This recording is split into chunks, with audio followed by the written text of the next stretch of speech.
اعوذ باللہ من الشیطان الرجیم، بسم اللہ الرحمن الرحیم۔ ہمارا موضوع تعلیم کا بنیادی تصور ہے، اسلامی فکر کے دائرے میں تعلیم کا بنیادی تصور۔ ہماری تاریخ میں علم اور تعلیم کی اہمیت کا اندازہ اس بات سے کیا جا سکتا ہے کہ قرآن مجید فرقان حمید میں ایمان کے بعد جس تصور پر سب سے زیادہ اصرار کیا گیا ہے وہ علم ہے۔ یعنی 800 سے زیادہ مقامات ہیں جہاں علم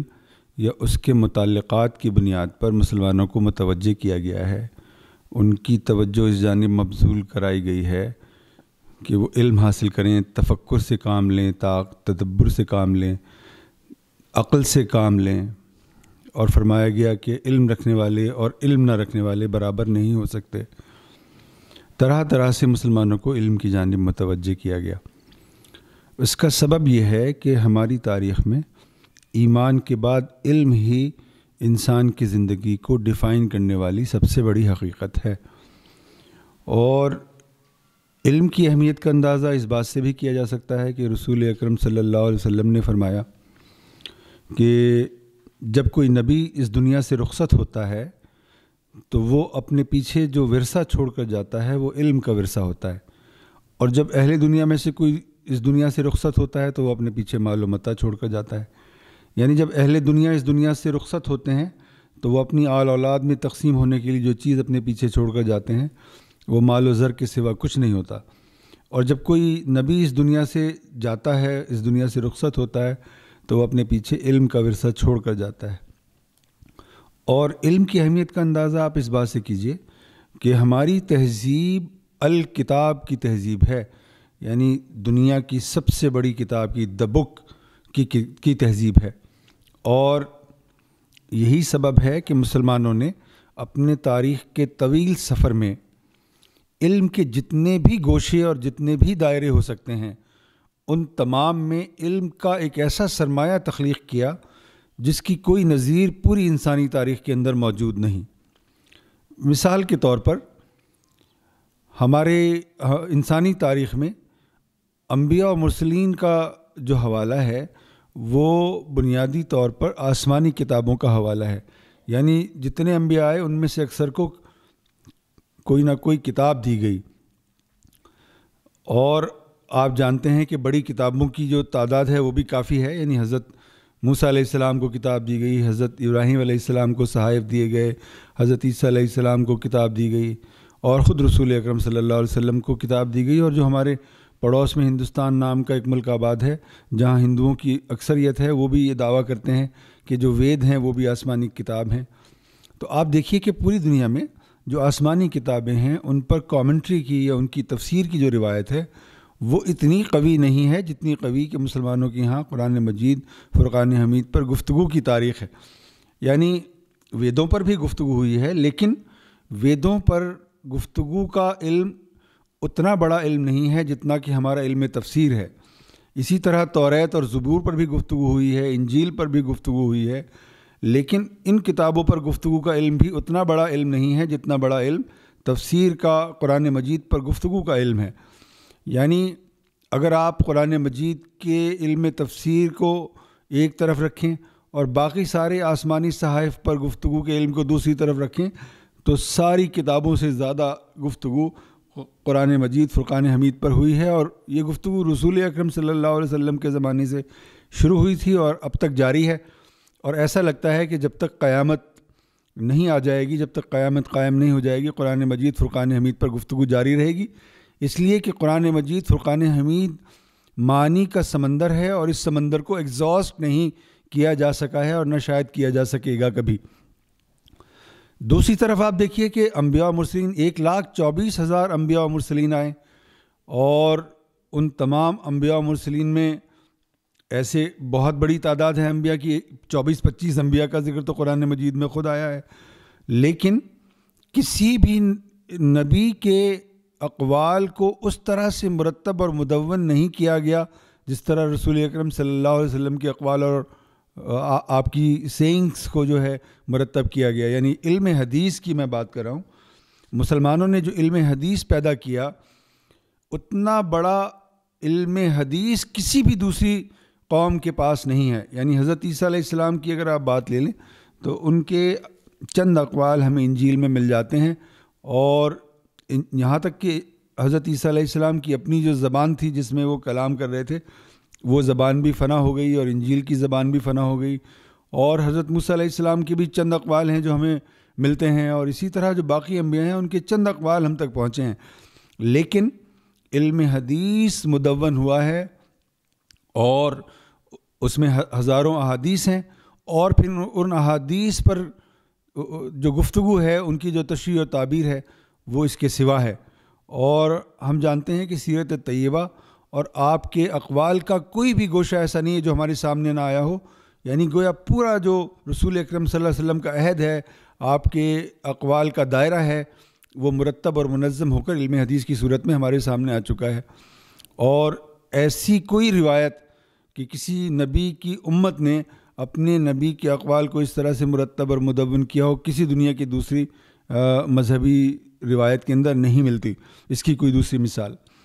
اسی طرح فقہ کی روایت ہے. آپ کو معلوم ہے کہ ہمارے ہاں 4 بڑے فقہا شمار کیے جاتے ہیں, امام ابو حنیفہ, امام شافعی, امام مالک, امام حنبل. تو ان تمام فقہا نے جو فقہ کی روایت مرتب کی ہے وہ اتنی بڑی ہے کہ جس کی کوئی دوسری مثال پوری انسانی تاریخ کے اندر نہیں ہے. یعنی صرف اگر آپ امام ابو حنیفہ کو لے لیں, یعنی حنفیت کی تاریخ کو لے لیں, تو آپ کے پتہ نہیں یہ بات علم ہے کہ نہیں ہے کہ حضرت امام ابو حنیفہ نے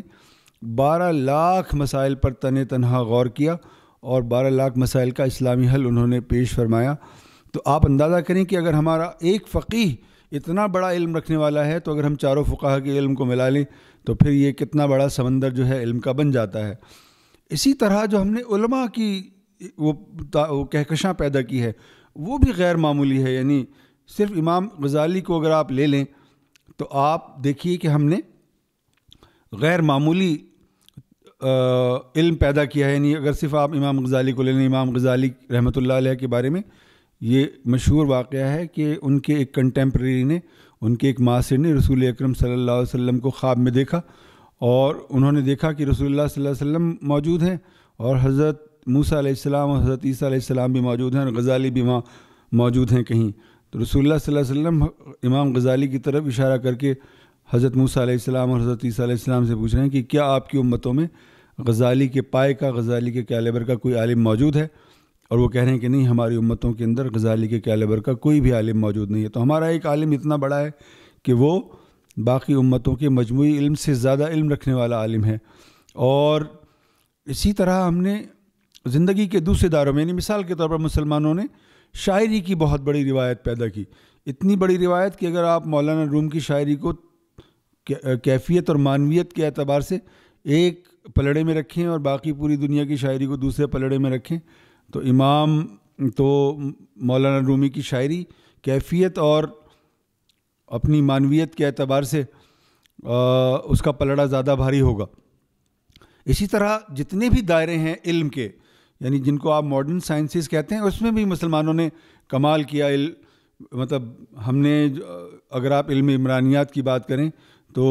عمرانیات کا بانی ایک مسلمان تھا, ابن خلدون, اور اس نے اس وقت سوشالوجی کا علم اسٹیبلش کیا کہ جب پورے یورپ میں سوشالوجی کی اصطلاح بھی مستعمل نہیں تھی. اور ابن خلدون نے جس طرح انسانی تاریخ کو دیکھا اور اس کے بارے میں جو اصول اور ضوابط مرتب کیے, مغرب ان سے 300-400 سال کے بعد جا کر اس طرح سے آگاہ ہوا, اور وہ بھی ابن خلدون کا جو اس کی واقفیت تھی وہ بھی ابن خلدون کی رہین منت تھی. اسی طرح جتنے بھی دائرے ہیں, فزکس ہے, کیمسٹری ہے, بایولوجی ہے, فلکیات ہے, جتنے بھی شعبے ہیں علم کے, ان تمام شعبوں میں مسلمانوں نے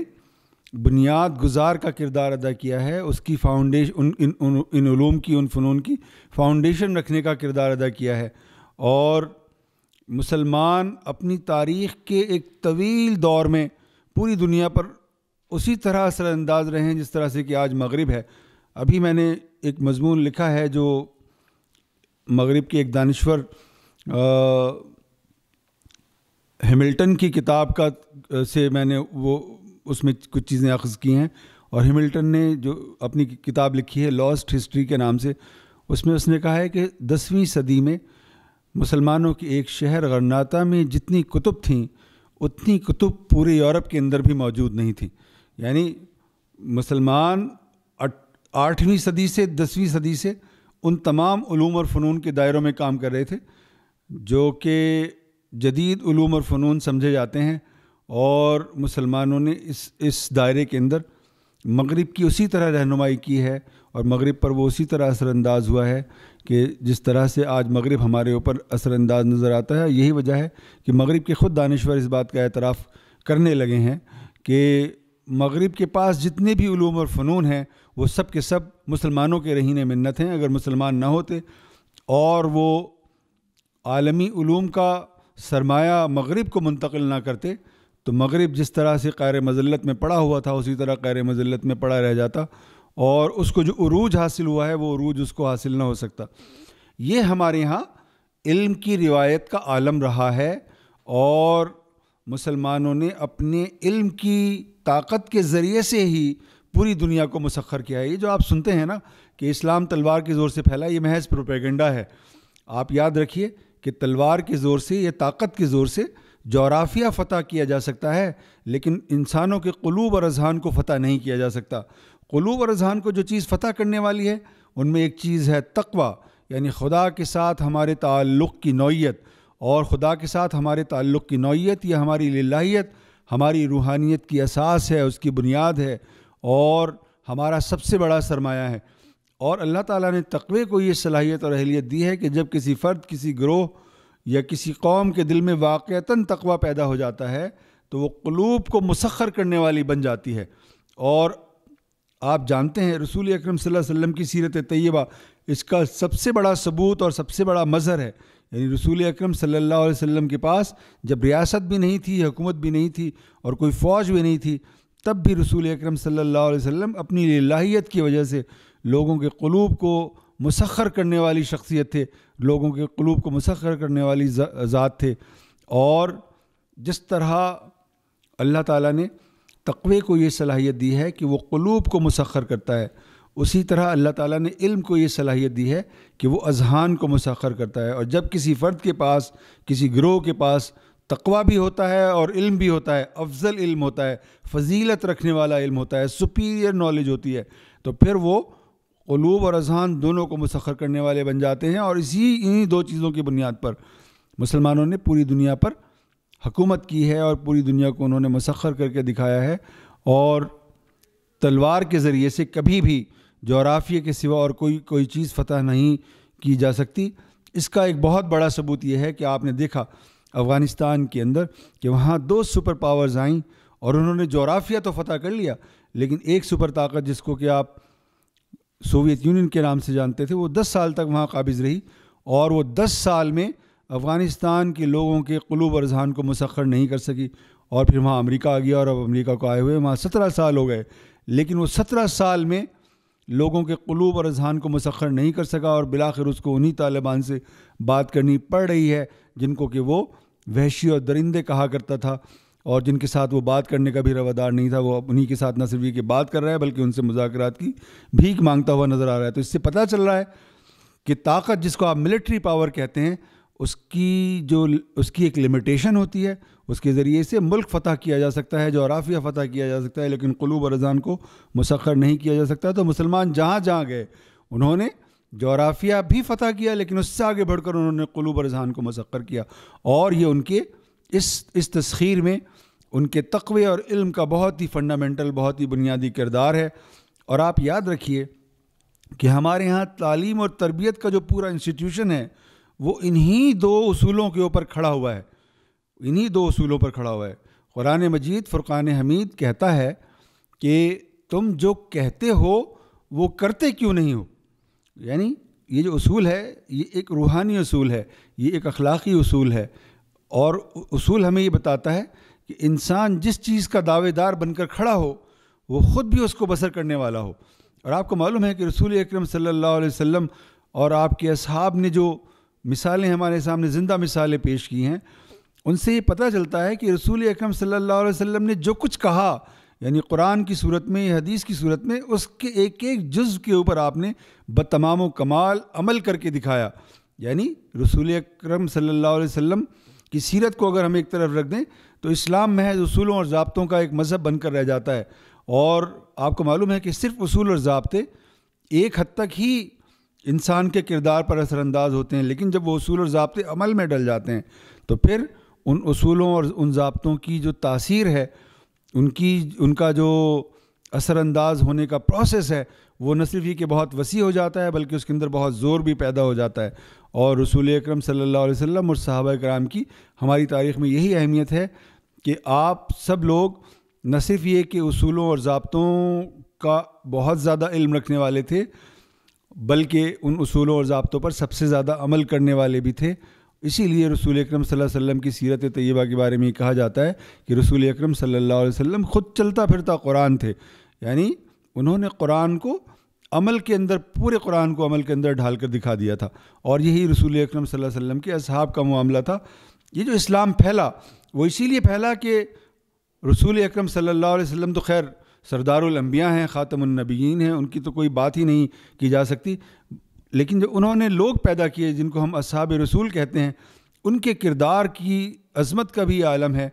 کہ ان کے قول اور فعل کے اندر کوئی تضاد ہمیں نظر نہیں آتا. اور اگر وہ کہہ رہے ہیں کہ ان کی زندگی کا مرکز اور محور جو ہے اللہ کی رضا ہے، تو واقعتاً انہوں نے اللہ کی رضا کے لیے ہی زندگی بسر کی ہے. اور یہ وہ چیز تھی کہ جو دنیا کے اوپر سب سے زیادہ اثر انداز ہونے والی چیز تھی. آپ کو معلوم ہے کہ حضرت عمر فاروق رضی اللہ تعالیٰ عنہ کے زمانے تک آتے آتے جو اسلامی سلطنت ہے بہت پھیل چکی تھی. 22 لاکھ، ایک روایت کے مطابق 22 لاکھ اسکوائر کلومیٹر تھی اسلامی ریاست کا جو رقبہ تھا، اور ایک روایت کے مطابق 26 لاکھ اسکوائر کلومیٹر تھا. بہرحال اگر 22 لاکھ اسکوائر کلومیٹر بھی مان لیں تو ایک بہت وسیع سلطنت وجود میں آ چکی تھی. اور جب مصر فتح ہوا تو وہاں کا جو گورنر تھا، جو حضرت عمر ہی کا مقرر کیا ہوا تھا، اس نے کہا کہ یہاں کے جو باشندے ہیں وہ کہہ رہے ہیں کہ ہم مصر کی جو چابی ہے وہ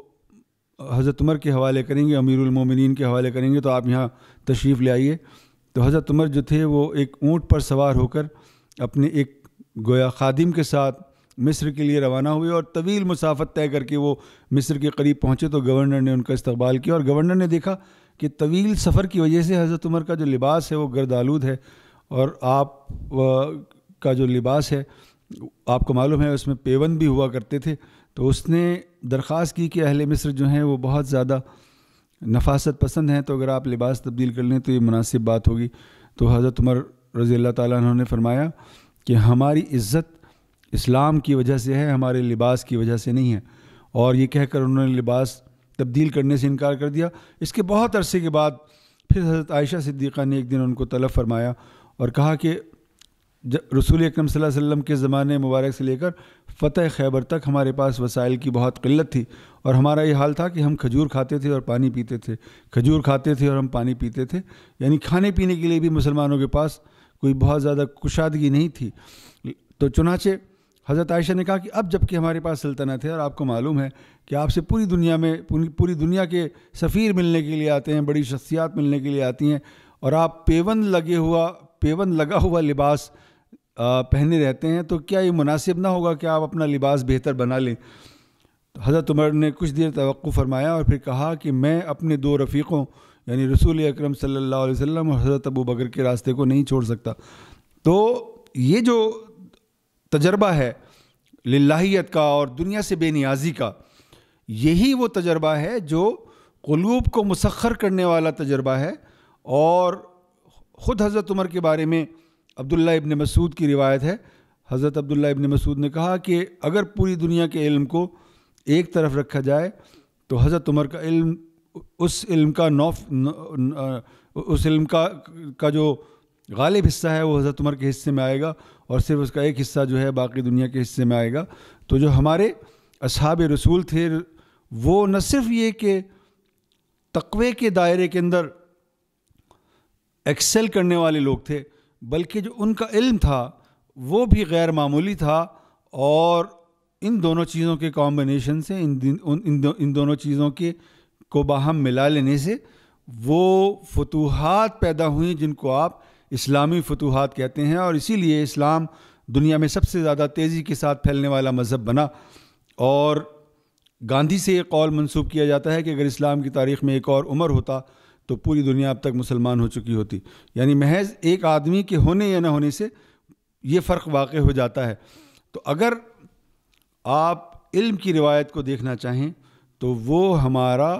بہت بڑا سرمایہ رہی ہے. اور یہ جو آپ سنتے ہیں تعلیم کے ساتھ ساتھ تربیت کا لفظ، تو آپ کی اطلاع کے لیے عرض ہے کہ تعلیم اور تربیت جداگانہ تصورات نہیں ہیں. تعلیم کہتے ہیں علم کی فراہمی کو، علم کی منتقلی کو، اور تربیت کہتے ہیں فراہم کیے گئے علم پر عمل درآمد کو. یعنی جب آپ علم کو بسر کرنے لگتے ہیں، اس کو زندگی کا تجربہ بنا لیتے ہیں، تو یہی تربیت کا پروسیس ہوتا ہے. اور یہی سبب ہے کہ ہم نے تعلیم کے دائرے کے اندر بھی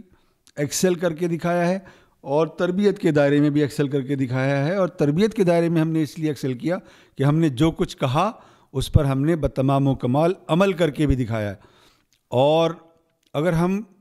یہ کام کرتے رہتے تو جس چیز کو آپ مسلمانوں کا زوال کہتے ہیں، جو کہ جس کو میں کلی زوال نہیں کہتا کبھی بھی، اس کو میں پارشل زوال کہتا ہوں، اور سمجھتا ہوں کہ یعنی اس زوال کے دائرے سے انشاءاللہ ہم آج نہیں تو کل ضرور نکلیں گے. تو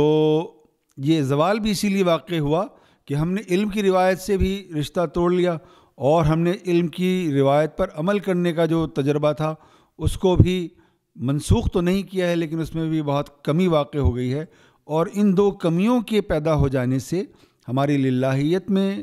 پیدا ہو جانے والے نقص سے اور ہمارے علم میں پیدا ہونے والے نقص سے ہمارا جو زوال ہے وہ وجود میں آیا. اور اگر ہم ان دونوں دائروں کو درست کر لیں، اپنی للہیت کو بھی ہم ٹھیک کر لیں، اور اپنے جو علم کے ساتھ تعلق کی نوعیت ہے اس کو بھی ہم کوالٹیٹیولی بدل لیں، جوہری اعتبار سے اس کو تبدیل کر لیں، تو کوئی سبب نہیں ہے کہ ہم اپنا کھویا ہوا جو مقام ہے، کھویا ہوا جو منصب ہے، اس کو دوبارہ حاصل نہ کر سکیں. اب جہاں تک اس بات کا تعلق ہے کہ خود مسلمانوں کی تاریخ میں علم کا جو نظام وضع ہوا ہے اس کے مقاصد کیا رہے ہیں، یعنی جو ہم نے علم پیدا کیا، جو ہم نے تعلیمی نظام پیدا کیا، اس کے مقاصد کیا رہے ہیں، اس پر میں تھوڑی سی گفتگو کر کے جو ہے بات کو آگے بڑھانا چاہوں گا. ہماری تاریخ میں علم کے 4 بڑے مقاصد رہے ہیں. ایک مقصد یہ رہا ہے کہ ہمارا علم اور ہماری تعلیم ایسی ہو کہ وہ عارف باللہ پیدا کرنے والی ہو. آپ کو معلوم ہے کہ ہماری تاریخ میں سب سے بڑا علم الہیات کا علم ہے، یعنی خدا کی ذات کا علم، وہ علم کہ جو ہمیں قرآن کے ذریعے سے، احادیث کے ذریعے سے ملا ذات کے بارے میں، اور خدا کی صفات کا علم جو ہمیں قرآن و سنت سے فراہم ہوا، اور خدا کے احکامات کا علم. خدا کے احکامات کا علم یعنی قرآن میں موجود احکامات، اور قرآن میں موجود احکامات کی جو تشریح اور جو تعبیر ہمیں احادیث مبارکہ سے فراہم ہوتی ہے، اور جس کی بنیاد پر فقہ کی پوری روایت منضبط ہوئی ہے. اور آپ کو معلوم ہے، میں ابھی آپ سے عرض کر چکا کہ فقہ کی اتنی بڑی روایت ہم نے مرتب کی ہے کہ جس کی پوری انسانی تاریخ کے اندر کوئی مثال نہیں ہے. اور جو لوگ یہ سمجھتے ہیں کہ فقہ جو ہے وہ قرآن و سنت سے الگ کوئی چیز ہے، وہ غلط فہمی میں مبتلا ہیں. فقہ جو ہے وہ قرآن اور سنت کے احکامات کی تشریح اور تعبیر پر مبنی علم ہے، اور اس کے سوا وہ کچھ بھی نہیں ہے. اور اگر اس کے سوا کہیں کوئی ایسی فقہ ایگزسٹ کرتی ہے جس کا قرآن اور سنت سے کوئی تعلق نہیں ہے، تو اس فقہ کی روایت سے مسلمانوں کا بھی کوئی تعلق نہیں ہے. تو ہم ان تمام چیزوں کے ذریعے سے ایک ایسا انسان پیدا کرنا چاہتے ہیں جس کی زندگی واقعی خدا مرکز ہو. یعنی جس چیز کو آپ للہیت کہتے ہیں وہ خدا مرکز ہونے کی کیفیت کے سوا کچھ بھی نہیں ہے. اور جب ہم کہتے ہیں کہ ہماری زندگی خدا مرکز ہونی چاہیے، تو اس کا مطلب یہ ہوتا ہے کہ ہم ایک ایسی زندگی بسر کر رہے ہیں جس میں خدا کے سوا ہمارے لیے اور کوئی چیز بھی اہم نہیں رہی. یعنی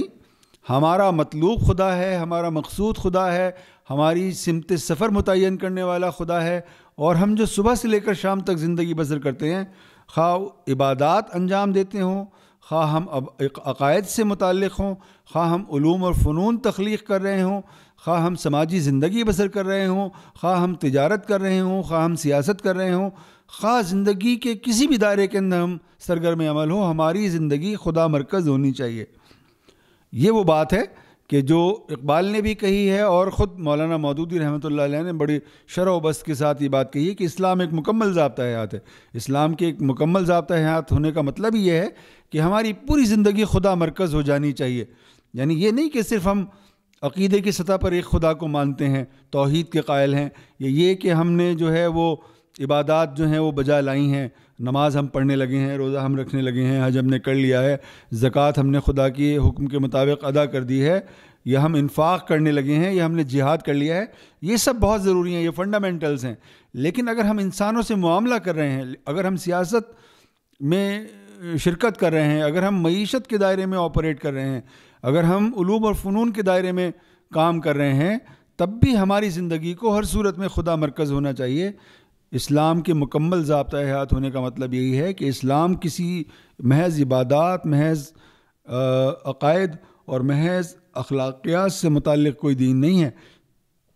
بلکہ وہ پوری زندگی کا احاطہ کیے ہوئے ہے، اور ہماری پوری زندگی کو خدا مرکز ہونا چاہیے۔ تو ہمارے علم کا سب سے بڑا مقصد، سب سے بڑا مطلوب یہ ہے کہ ہم عارف باللہ پیدا کریں، عارف باللہ جو خدا کو سب سے زیادہ جاننے والا ہو اور جو خدا کی سب سے زیادہ ماننے والا ہو۔ عارف باللہ کا مطلب ہے خدا کو علم کی سطح پر بھی سب سے زیادہ جاننے والا اور سب سے زیادہ اس علم کو بسر کرنے والا آدمی جو ہے وہی عارف باللہ ہے۔ اور ہمارا جو علم ہے، جب تک وہ مؤثر علم کی حیثیت سے ہمارے درمیان موجود تھا، ہم نے ہمیشہ عارف باللہ پیدا کیا۔ یعنی رسول اکرم صلی اللہ علیہ وسلم کے زمانے سے لے کر غزالی کے زمانے تک اگر آپ چلے آئیں تو ہماری جو پوری علمی روایت ہے وہ عارف باللہ پیدا کرنے میں لگی ہوئی ہے۔ عارف باللہ پیدا کرو، خدا کا جاننے والا، خدا کا ماننے والا، اس کے احکامات کا علم رکھنے والا اور اس علم پر سب سے زیادہ عمل کرنے والا۔ اس لیے کہ ہمارے نزدیک دنیا اور آخرت کی سب سے بڑی کامیابی یہ ہے کہ ہم خدا کو راضی کرنے والے بن جائیں۔ اگر ہم خدا کو راضی کرنے والے نہ بنیں اور ہم نے پوری دنیا بھی فتح کر لی تو اس پوری دنیا کو فتح کرنے کا کوئی مطلب نہیں ہے۔ اور اگر ہم نے اللہ کو راضی کر لیا اور دنیا کا ایک ریزہ بھی ہمارے ہاتھ میں نہ ہوا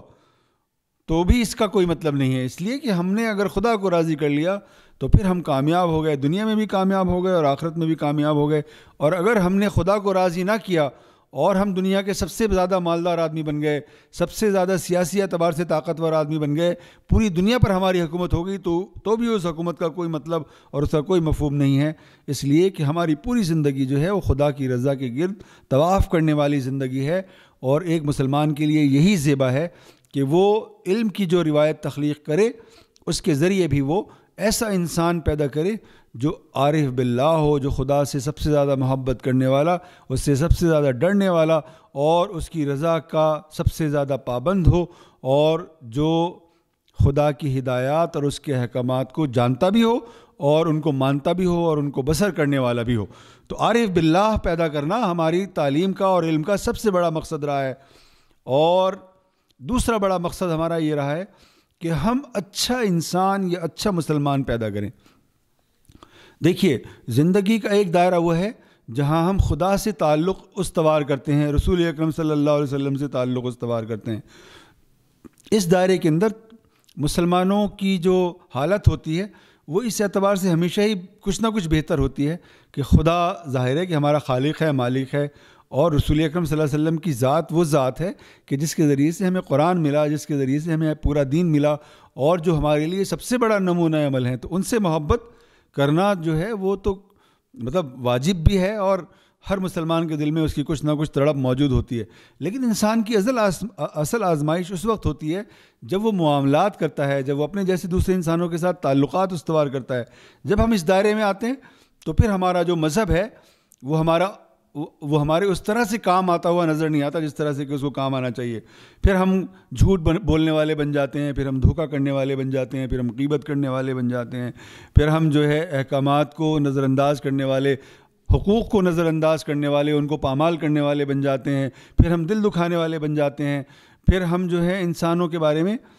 ایسی بات کہنے والے بن جاتے ہیں کہ جو کسی طرح سے بھی ہمارے دین کے اندر ریکمینڈڈ نہیں ہے۔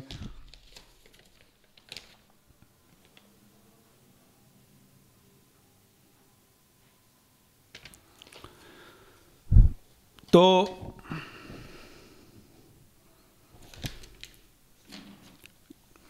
تو یہ مسئلہ جو ہے وہ پیدا ہو جاتا ہے. تو اس لیے ہمارا جو مطمع نظر ہے ہماری تعلیم کا اور ہمارے علم کا، وہ بہتر انسان اور بہتر مسلمان پیدا کرنے والا ہونا چاہیے. تیسرا جو ہمارا ہدف تھا وہ یہ تھا کہ ہماری تعلیم کا اور ہمارے علم کا، کہ ہم ایک ایسا انسان پیدا کریں جو تخلیق کرنے والا ہو، خلاق ہو، یعنی اس کو جو علم ملا ہو اس میں وہ اضافہ کرنے والا ہو. اور چوتھا مقصد یہ تھا کہ ہمارا علم ایسا ہونا چاہیے جس کے ذریعے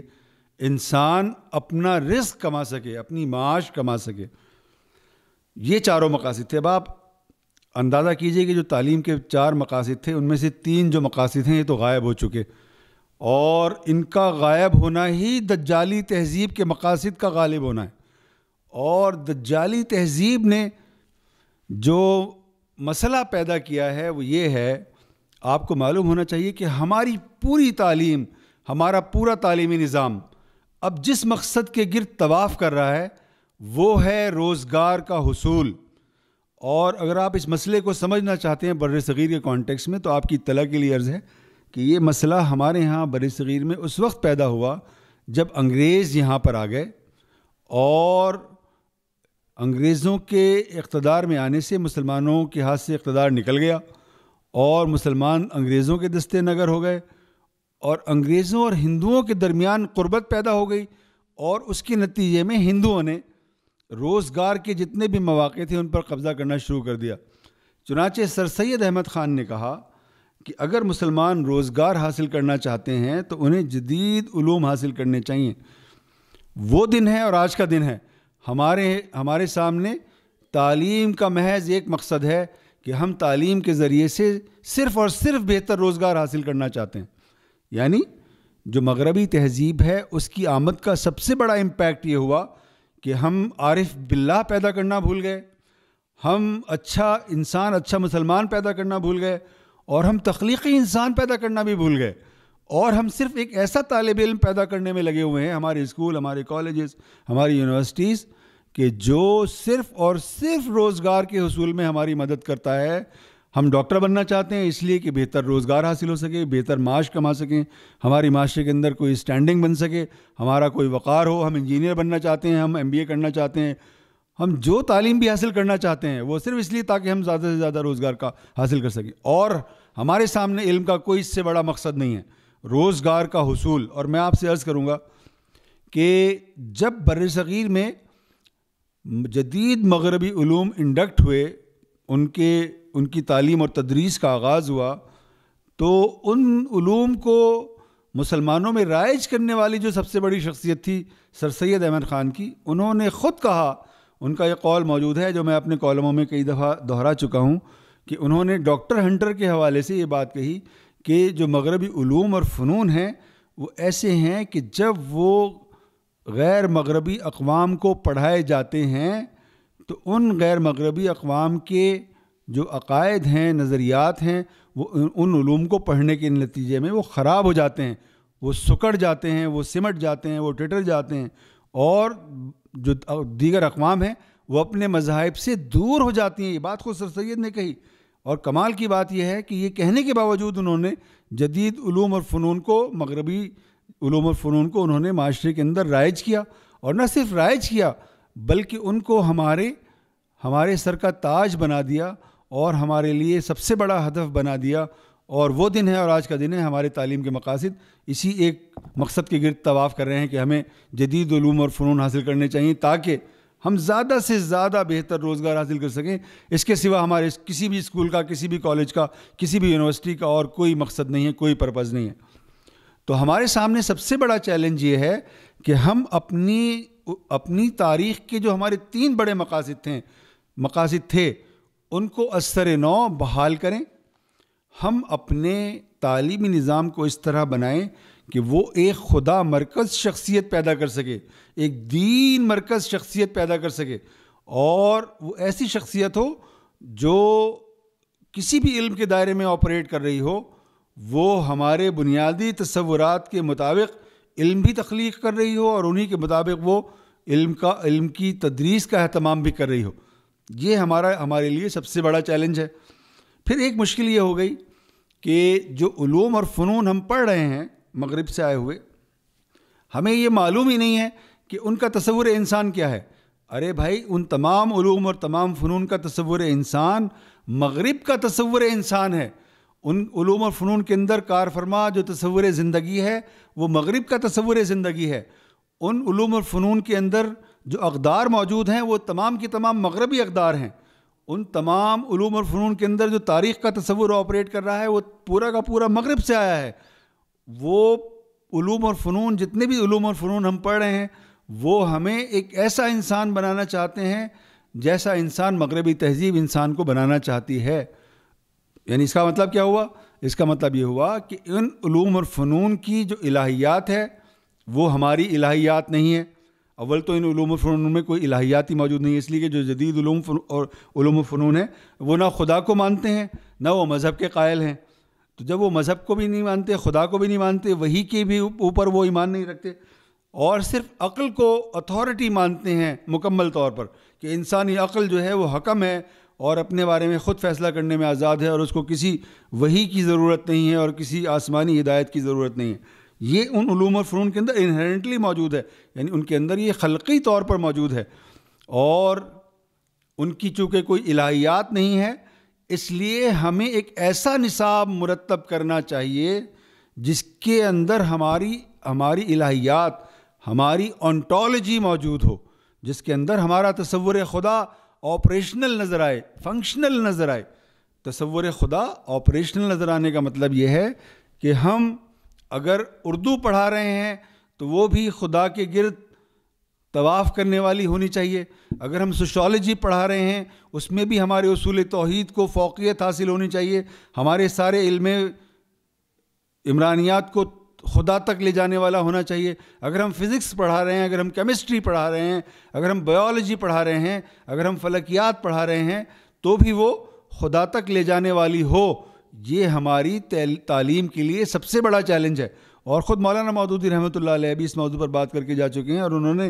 جو یہ اکیڈمیز قائم کی تھیں، اسلامی ریسرچ اکیڈمیز، وہ اسی لیے قائم کی تھی تاکہ ہم علوم اور فنون کو اسلامائز کر سکیں، ان کو اسلامی سانچے میں ڈھال سکیں، اور ہم علوم کو اسلامی سانچے میں اسی وقت ڈھال سکتے ہیں جب ہم ان علوم اور فنون کے اندر ایک الہیات، اپنی الہیات پیدا کر کے دکھائیں، ان کو ہم خدا مرکز بنا کر دکھائیں، اور ہم یہ ثابت کر کے دکھائیں کہ ہمارے تمام علوم اور تمام فنون وحی کی روایت کے تابع ہیں. یعنی یہ علوم اور فنون محض ہماری عقل کا نتیجہ نہ ہو، ہماری عقل کا شاخسانہ نہ ہو، بلکہ تمام علوم اور تمام فنون وحی کو کنفرم کرنے والے ہونے چاہیے، اس کو ریجیکٹ کرنے والے نہیں ہونے چاہیے. یعنی جو علوم ہم پڑھ رہے ہیں وہ انہیرنٹلی ہمارے وحی کے تصور کو چیلنج کرنے والے ہیں، اس لیے کہ ان کی جو پوری کی پوری بنیاد ہے وہ عقل کی روایت پر کھڑی ہوئی ہے. عقل ہے ہمارے سامنے اور عقل کے سوا کچھ بھی نہیں ہے. عقلی علوم ہیں سارے کے سارے، ان کا تعلق نقلی علوم سے نہیں ہے، کوئی بھی تعلق ان کا نقلی علوم سے نہیں ہے. نقلی علوم سے مطلب وہ ہیں وہ علوم کہ جو ہمیں انبیاء و مرسلین سے ملے، رسول اکرم صلی اللہ علیہ وسلم سے ملے، قرآن سے ملے، وہ نقلی علوم کہلاتے ہیں. نقلی علوم سے مطلب نقل کرنے والے علوم نہیں ہیں، بلکہ وہ جو ہم نقل در سینہ بسینہ منتقل ہوتے ہوئے ہم تک پہنچے ہیں اور جن کی بنیاد پر ہمارے علم کو مرتب اور منظم ہونا چاہیے. تو ہمارا پہلا چیلنج یہ ہے کہ ہمارے جدید علوم اور فنون کو ڈی سیکولرائز ہونا چاہیے، ڈی ویسٹرنائز ہونا چاہیے. یعنی ہمارے سارے علوم، سارے فنون مغرب سے آئے ہیں. کوئی ایک علم آپ اٹھا کر دکھائیں مجھے ایسا کہ جو مغرب سے نہ آیا ہو سوائے اسلامیات کے. اور ہم اسلامیات کو بھی جس طرح پڑھا رہے ہیں وہ بہت ہی شرمناک طریقہ ہے جس طرح سے کہ ہم اس کو پڑھا رہے ہیں. ہمارا پورا جو تعلیمی نظام ہے اس میں انسان سازی کے لیے جو چیزیں ہم نے رکھی ہوئی ہیں، ایک تو اسلامیات ہم پڑھا دیتے ہیں، اور ایک اچھا پاکستانی بنانے کے لیے ہم مطالعہ پاکستان پڑھا دیتے ہیں. اور آپ کی اطلاع کے لیے عرض ہے کہ اسلامیات پڑھانے والے اسلامیات کو اسلامیات کی طرح نہیں پڑھاتے، اور مطالعہ پاکستان یعنی انگلش میڈیم اسکولوں کی میں بات کر رہا ہوں، اور میں کئی اسکولوں کا تجربہ جانتا ہوں. اکثر انگلش میڈیم اسکولز میں ایسے اساتذہ مطالعہ پاکستان پڑھاتے ہیں جو پاکستان کے وجود کے قائل ہی نہیں ہیں، اور وہ پاکستان سے محبت کرنا نہیں سکھاتے بلکہ وہ پاکستان سے نفرت کرنا سکھاتے ہیں، اس سے لوگوں اپنے طالب علموں کو فاصلے پر لے جاتے ہیں، اور ایک ایسا تصور کہ جو بھارت سے آیا ہوا ہے کہ پاکستان دراصل بننا نہیں چاہیے تھا، اور پاکستان کے بننے نے جو ہے پورے بر صغیر کے مسلمانوں کو ڈسمنٹل کر دیا اور ان کی طاقت کو توڑ دیا، یہ تصور وہ آگے بڑھا رہے ہوتے ہیں۔ تو اس لیے جدید مغربی فکر کا سب سے بڑا چیلنج ہمارے تعلیمی نظام میں یہ ہے کہ سب سے پہلے ہم اپنا نصاب مرتب کر کے دکھائیں۔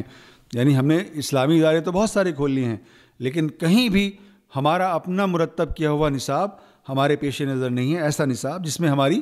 ہمارا تصور الہ موجود ہو، تصور خدا موجود ہو، جس میں ہمارا تصور انسان موجود ہو، جس میں ہمارا تصور زندگی موجود ہو، جس میں ہمارا تصور اقدار موجود ہو، جس میں جو علم جو ہے وہ وہی مرکز ہو اور محض انسانی عقل کی بنیاد پر آپریٹ کرنے والا نہ ہو۔ تو ہمارے پاس ہمارے سامنے سب سے بڑا چیلنج یہ ہے کہ ہم اپنا نصاب بدل کر دکھائیں اور اپنا نصاب خود بنا کر دکھائیں، اور یہ ذرا لمبا کام ہے اور بہت بڑا کام ہے، لیکن کم از کم اس کا آغاز یہاں سے تو ہونا چاہیے کہ ہم جتنے بھی مغربی علوم اور جتنے بھی مغربی فنون پڑھا رہے ہیں، کم از کم ہم ان کو کریٹیکلی دیکھنے کے، تنقیدی نظر سے دیکھنے کے تو قابل ہو جائیں۔ اور میں آپ سے عرض کروں گا کہ مغرب نے جتنے بھی علوم اور فنون پیدا کیے ہیں، خود مغرب میں ان علوم اور فنون پر بہت زیادہ بڑا کرٹیسزم خود مغرب کے اندر موجود ہے۔ تو ہماری مغرب پرستی کا یہ عالم ہے کہ ہم ان کے علوم اور ان کے فنون پڑھائے جا رہے ہیں، اور ان کو ہم نے نام دے دیا ہے، کوئی اسلامی اسکول بن کر کھڑا ہو گیا، کوئی اسلامی کالج بن کر کھڑا ہو گیا، کوئی اسلامی یونیورسٹی بن کر کھڑی ہوگی۔ نام رکھ لینے سے، اسلام کا نام اپنے ساتھ لگا لینے سے کوئی اسلامی نہیں ہو جاتا۔ اسلامی بنانے کا، علم کو اسلامی بنانے کا مطلب ہے کہ اس کا تصور الہ بدلا جائے، اس کا تصور زندگی بدلا جائے، تصور انسان بدلا جائے، تصور اقدار بدلا جائے، اور ان علوم اور فنون کو ماد سے منسلک کر کے دکھایا جائے، اور ایک ایسی کائنات، علمی کائنات وجود میں آئے کہ جس کو، جو خارج میں بھی اسلامی ہو اور اپنے باطن کے اندر بھی اسلامی ہو۔ یعنی اگر میں صرف داڑھی رکھ لوں اور میں 4-6 ٹوٹی پھوٹی نمازیں پڑھتا ہوا نظر آؤں، تو اس سے یہ نتیجہ نکالنا کہ میں ایک بہت مومن آدمی کی زندگی بسر کر رہا ہوں، یہ مناسب بات نہیں ہے۔ اس لیے کہ جو میرے باطن کے اندر مسائل موجود ہیں ان کا بھی تو حل ہونا چاہیے۔ وہ غلطیاں، وہ کوتاہیاں، وہ کمزوریاں جو تعلقات میں، معاملات میں میرے اندر موجود ہیں، ان کو کون رفع کرے گا؟ تو جب تک ہم اپنے علوم اور فنون کو ظاہری اور داخلی دونوں معنوں میں اسلامائز نہیں کریں گے، اس وقت تک ہم اسلامی تعلیم کا مناسب بندوبست نہیں کر سکیں گے۔ اور میں آپ سے عرض کروں گا کہ اس وقت ہماری یونیورسٹیز میں جو مغربی علوم پڑھائے جا رہے ہیں، ان کے نتیجے میں جو مسائل پیدا ہو رہے ہیں، اس کا ہمارے مذہبی طبقات کو اندازہ بھی نہیں ہے۔ یعنی میں اس کی 2-3 مثالیں ابھی آپ کے سامنے رکھتا ہوں۔ ایک دن میرے پاس ایک بچے کا ٹیلی فون آیا، وہ لاہور کی کسی پرائیویٹ یونیورسٹی میں زیر تعلیم تھا۔ اس نے مجھے فون کر کے کہا کہ میرے والد آپ کا کالم پڑھتے ہیں اور انہوں نے کہیں سے آپ کا نمبر لے کر دیا ہے، اور میں ایک بہت ہی سنگین مسئلے میں گرفتار ہوں، آپ میری کچھ رہنمائی فرمائیں۔ میں نے ان سے پوچھا بھائی بتاؤ کیا مسئلہ ہے؟ وہ کہنے لگے کل میرا ٹیچر یہ کہہ رہا تھا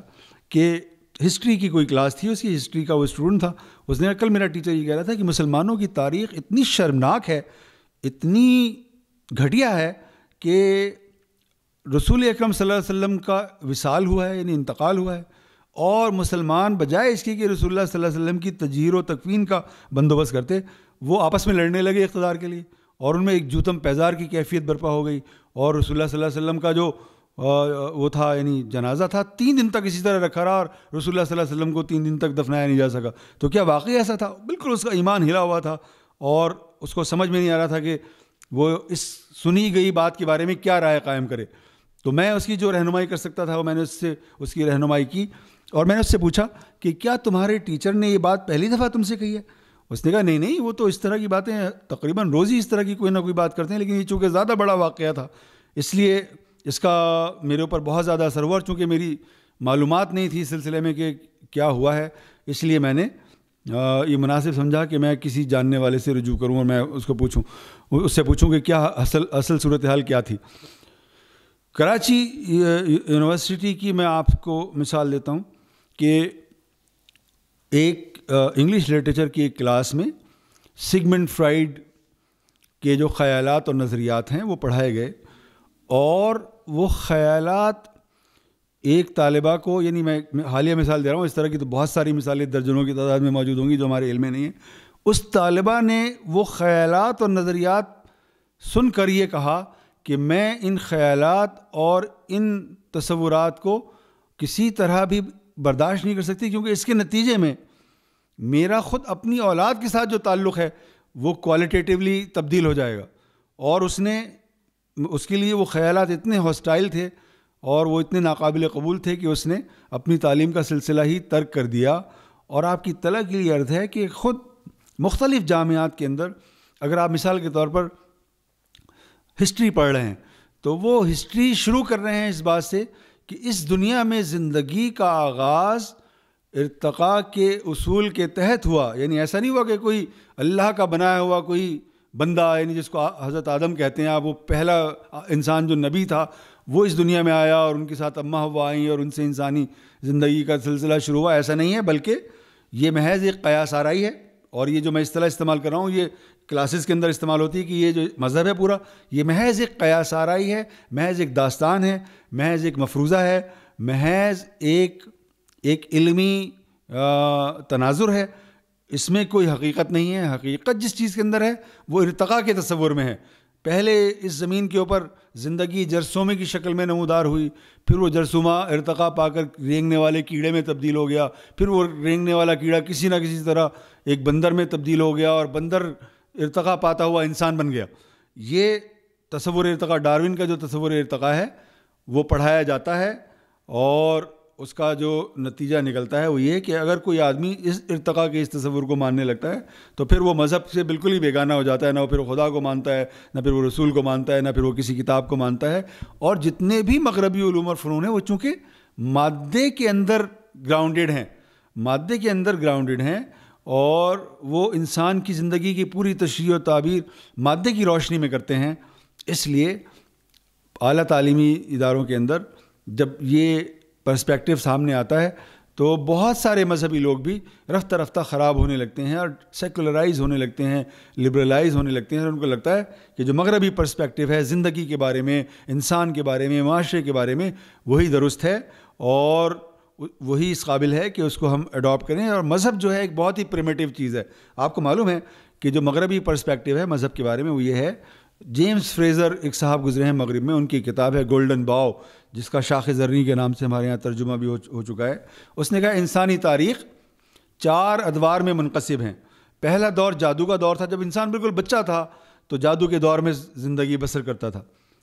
پھر وہ ذرا سا ڈیولپ ہوا تو اس نے مذہب ایجاد کیا، خدا بھی ایجاد کیا نعوذ باللہ، اور مذہب بھی ایجاد کیا. اور اس کا ذہن چونکہ تھوڑا سا مرتب تھا تو اس نے اس نظام کو ان مذہبی تصورات کو ایک نظام کی شکل بھی دے دی. پھر اس کا ذہن مزید ڈیولپ ہوا تو اس نے فلسفے کی روایت پیدا کی. فلسفے کا دور پھر شروع ہوا دنیا کے اندر اور انسان کا ذہن جو تھا وہ مرتب ہو گیا، منظم ہو گیا. اور اب ہمارے زمانے میں تک آتے آتے اس نے سائنس ایجاد کر لی ہے اور سائنس کا علم جو ہے وہ سب سے زیادہ پرفیکٹ علم ہے. اب آپ ذرا اس مسئلے کو ایک کانٹیکس میں دیکھیں، اس کو ایک تناظر میں دیکھیں کہ انسان کی تاریخ 4 ادوار میں منقسم ہے اور مذہب جو ہے وہ اس تاریخ کا دوسرا مرحلہ ہے. تیسرا مرحلہ فلسفہ ہے، چوتھا مرحلہ سائنس ہے. تو مذہب تو بہت ہی ازکار رفتہ ہو گیا، مذہب تو بہت ہی پرانا ہو گیا، مذہب تو بہت ہی زیادہ گھٹیا چیز ہو گیا. تو وہ مذہب کو پورا کا پورا یہ تصور پورا کا پورا رد کر دیتا ہے. اور جو مغربی دنیا کا تصور تاریخ ہے وہ لینئر ہے. لینئر سمجھتے ہیں آپ؟ خط مستقیم میں سفر کرنے والا. خط مستقیم کا مطلب ہے کہ آپ تختہ سیاہ کے اوپر ایک نقطہ بنائیں اور اس نقطے سے ایک لکیر پیدا کریں اور وہ لکیر مسلسل آگے بڑھتی چلی جا رہی ہے. اور ہمارا جو تصور تاریخ ہے وہ سرکولر ہے، دائروی ہے. ایک دائرہ بنائیے اور وہ دائرہ اپنے آپ کو ریپیٹ کرتا رہتا ہے. اور اس کی سب سے بڑی دلیل یہ ہے کہ رسول اکرم صلی اللہ علیہ وسلم نے فرمایا ایک حدیث شریف میں کہ میرا زمانہ رہے گا جب تک کہ اللہ تعالیٰ چاہے گا، اور پھر اس کے بعد خلافت راشدہ ہوگی اور اس کا زمانہ رہے گا جب تک کہ اللہ تعالیٰ کو منظور ہوگا، اور اس کے بعد آمریت ہوگی اور اس کا زمانہ رہے گا جب تک کہ اللہ تعالیٰ کو پسند ہوگا، اور پھر کاٹ کھانے والی آمریت ہوگی اور پھر اس کا زمانہ رہے گا جب تک کہ اللہ تعالیٰ کو منظور ہوگا. اور دنیا اس کے بعد ایک بار پھر خلافت علی منہاج النبوہ کے تجربے کی جانب لوٹے گی. تو اس کا مطلب ہے تاریخ اپنے آپ کو دہرائے گی اس تجربے کو جو رسول اکرم صلی اللہ علیہ وسلم کے زمانے میں ہو چکا. اور یہ ہمارا تصور تاریخ ہے. اور اس کے مطابق ہماری تاریخ دائرے کے اندر سفر کر رہی ہے. اور جو خط مستقیم کا تصور ہے تاریخ کا, لینئر ہسٹری کا تصور ہے, وہ یہ ہے کہ ایک نقطے سے تاریخ جو ہے مسلسل آگے بڑھی, اور جب تاریخ آگے بڑھتی ہے تو جو اس کا اصل مقام ہوتا ہے اس سے بہرحال وہ دور ہوتی چلی جاتی ہے. تو یہ سارے مسائل انٹلیکچولی ہمیں درپیش ہیں اپنی تعلیم کے اندر, اور یہ تصورات کہیں ان کا شعور عام ہے, کہیں ان کا شعور عام نہیں بھی ہے, تو بھی یہ ہمارے قلب کے اوپر, ہمارے ذہن کے اوپر اثر انداز ہو رہے ہیں, اور ہماری پوری شخصیت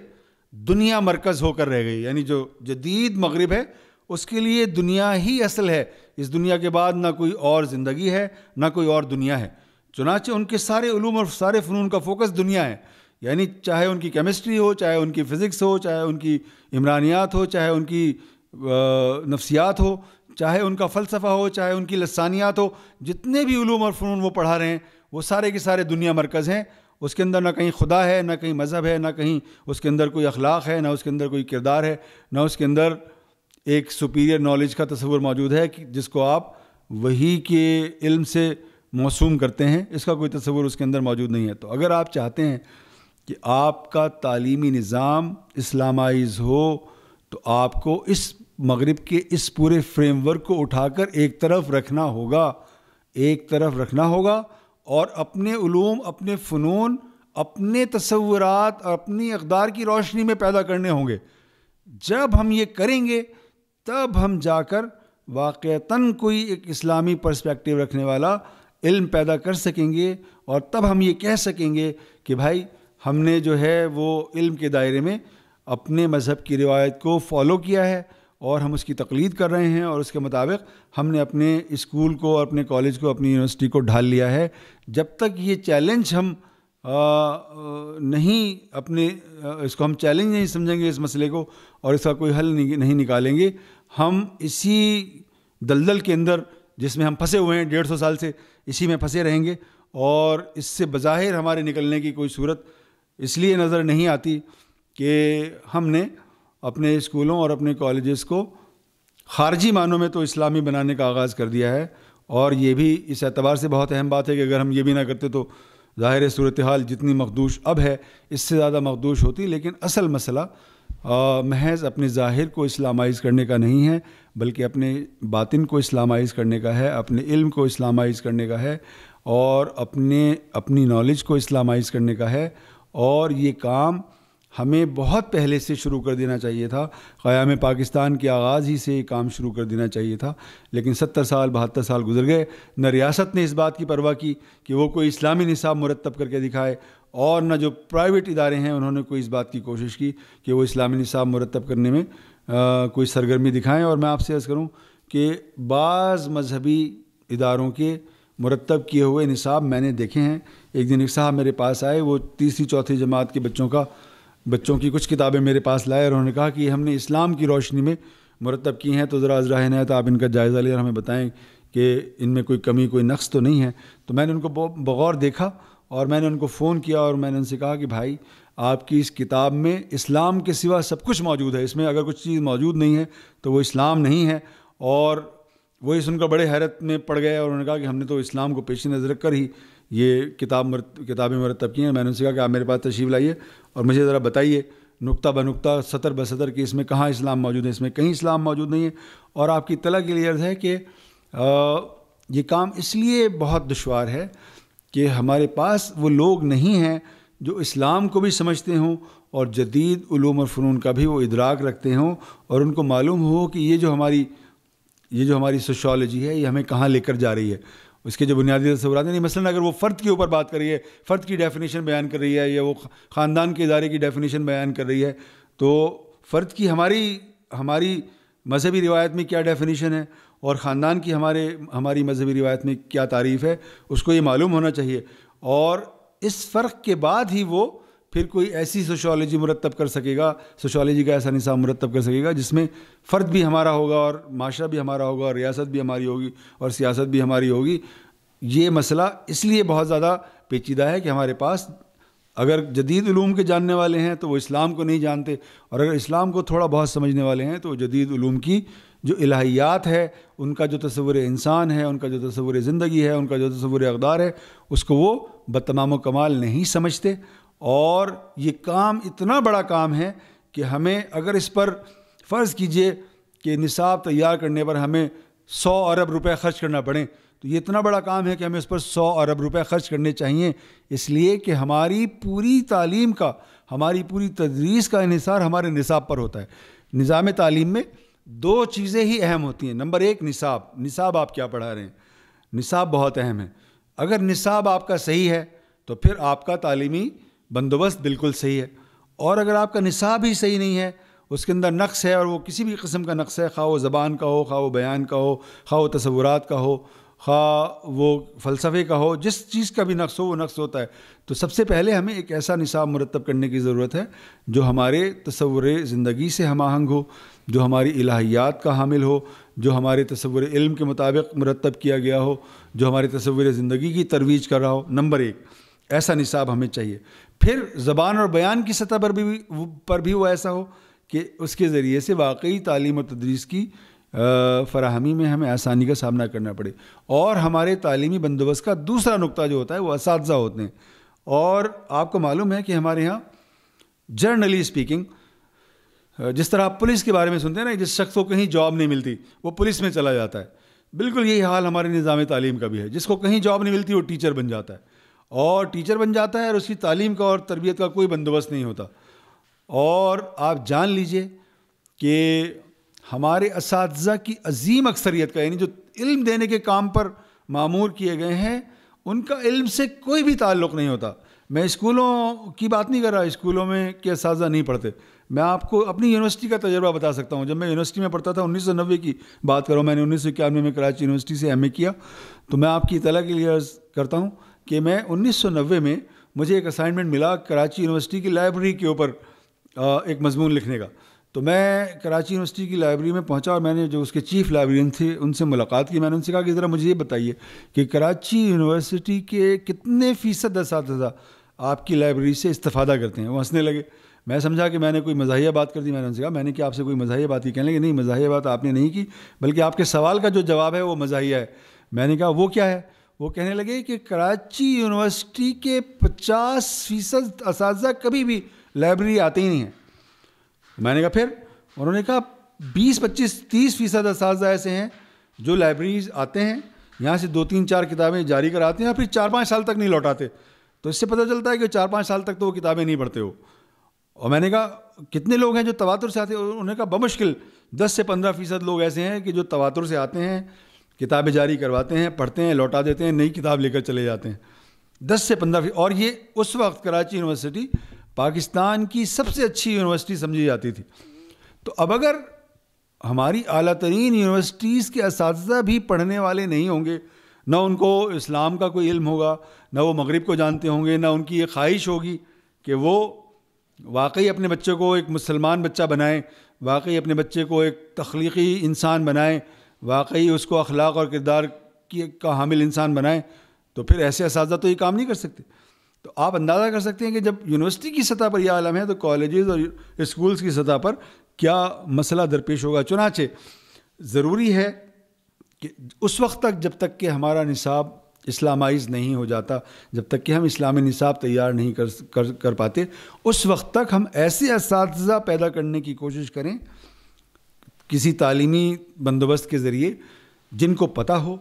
کہ اسلام کا تصور زندگی کیا ہے، اسلام کی الہیات کیا ہے، اسلام کا تصور خدا کیا ہے، اسلام کا تصور علم کیا ہے، اسلام کا مطلوب انسان کون ہے، اور ہماری اخلاقی اقدار ہمیں زندگی کے بارے میں کیا بتاتی ہیں.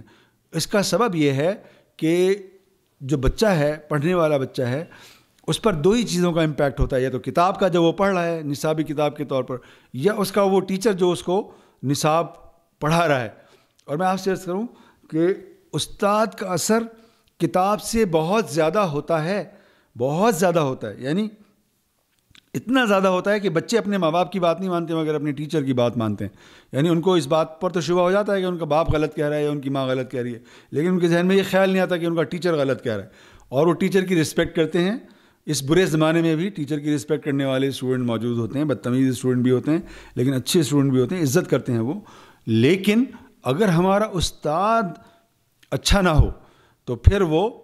جو بچے کا کردار ہے اس پر اثر انداز ہونے کی صلاحیت کا حامل نہیں رہے گا. اس لیے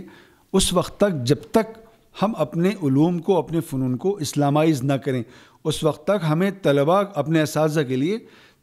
تدریس کا کوئی, تعلیم کا اور تربیت کا کوئی ایسا ادارہ قائم کرنا چاہیے جس سے گزر کر ہمارے اساتذہ کم از کم اس قابل تو ہو سکیں کہ وہ مغربی علوم اور فنون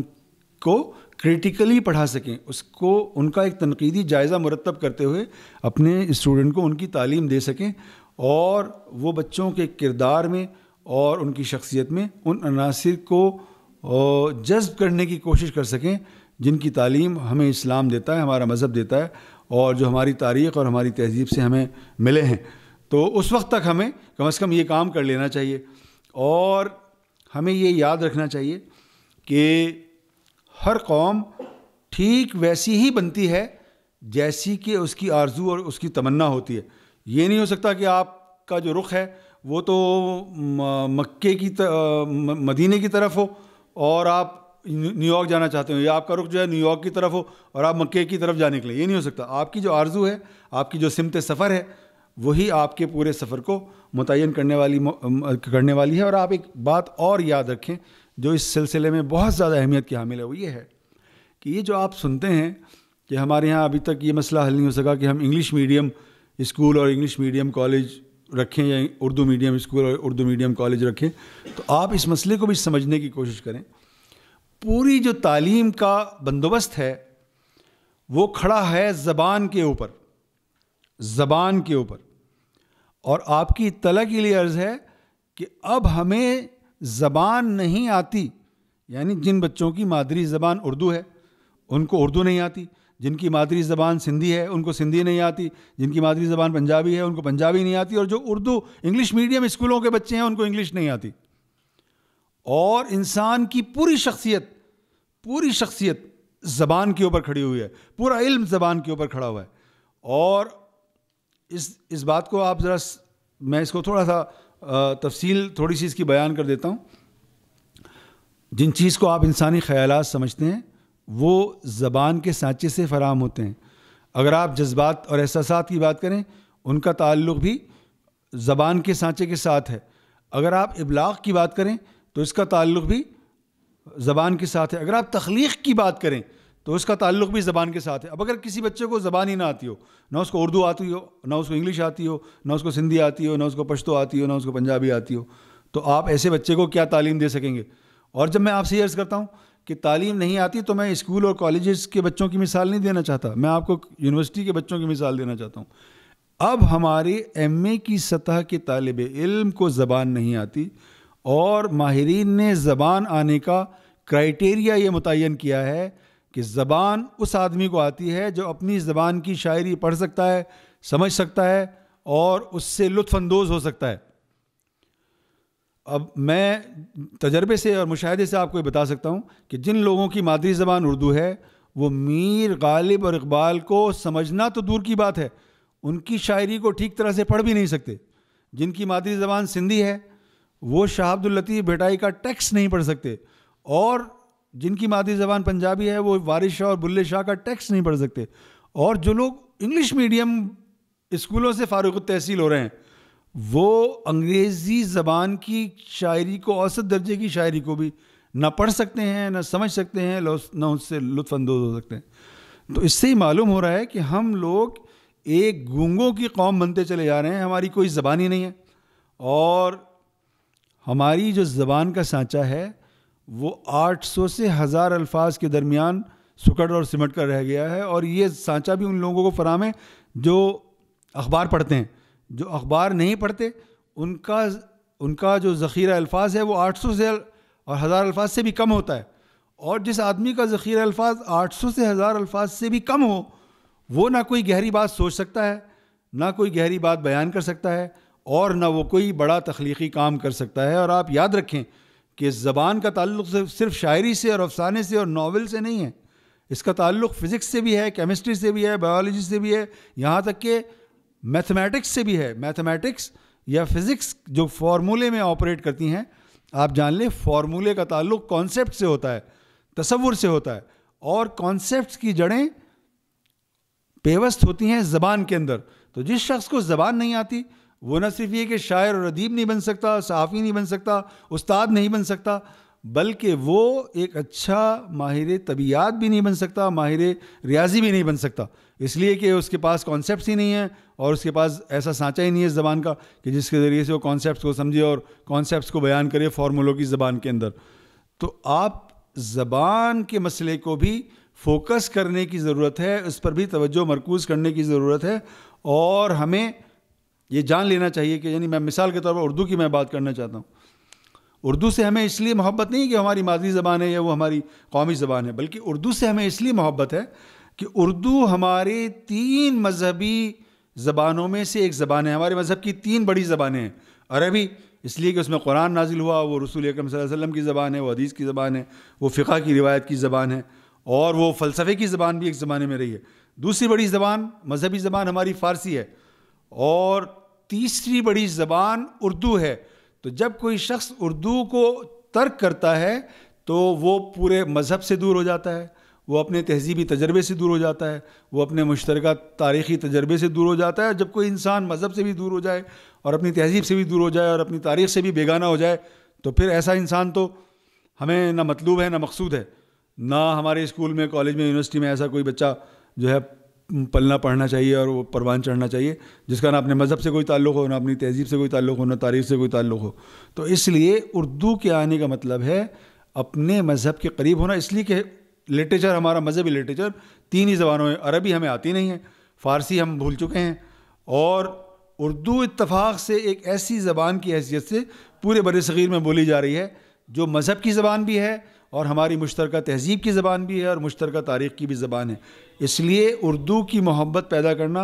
اور اردو میڈیم کی طرف راغب ہونا, اپنے مذہب کی طرف, اپنی تہذیب کی طرف, اپنی تاریخ کی طرف راغب ہونا ہے. اور مذہب انگریزی ایک ایسی زبان ہے,